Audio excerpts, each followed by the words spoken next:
The Sega NAOMI is an arcade system based on the Dreamcast, but consists of multiple components usually housed in a cabinet. This video presents one way you can use a Dreamcast arcade stick with the NAOMI and save a bit of space by integrating the I/O board into the arcade stick. So here we have a NAOMI II with Virtua Tennis plugged in, monitor connected and Dreamcast arcade stick. So let's have a little play to show it's fully functioning. Just start the game. We will select Tin Hammond, of course. See who it picks. And I'll just have a little play. It's a bit difficult to do with one hand, but I have a little play just to show you that the arcade stick is indeed fully functioning. There we go.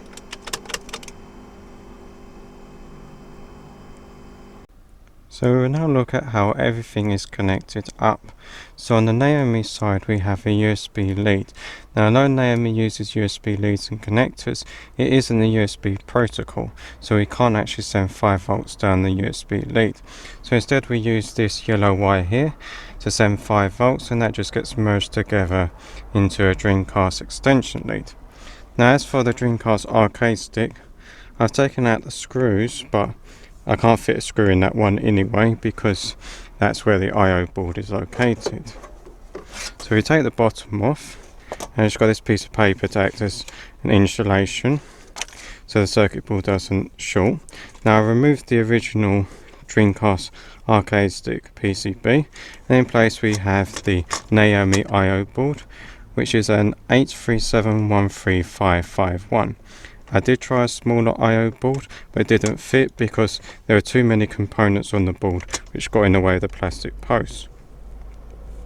So we have here the Dreamcast arcade stick lead, and that's the internal connector, and I just made up a lead to mate with that, and then from that we just extract the USB, which is not actually USB, and the 5 volt wire to power the I/O board.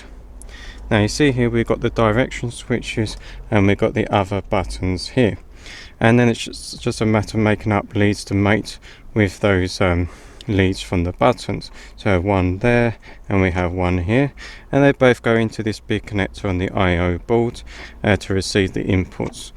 Now there's a couple of things you have to do also.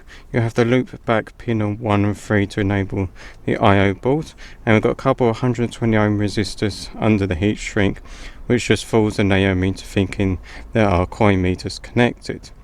And then it's just a matter of checking the NAOMI recognises the I/O board and then testing the inputs as normal. And there you have integrating an I/O board into a Dreamcast arcade stick and using the Dreamcast arcade stick with a NAOMI system. Well, thanks for watching. Full information is on my site, linked in the description below. Be sure to like, subscribe and hit that bell icon to stay up to date with new videos. Thanks for being part of over 12 years of yoshielectron on YouTube.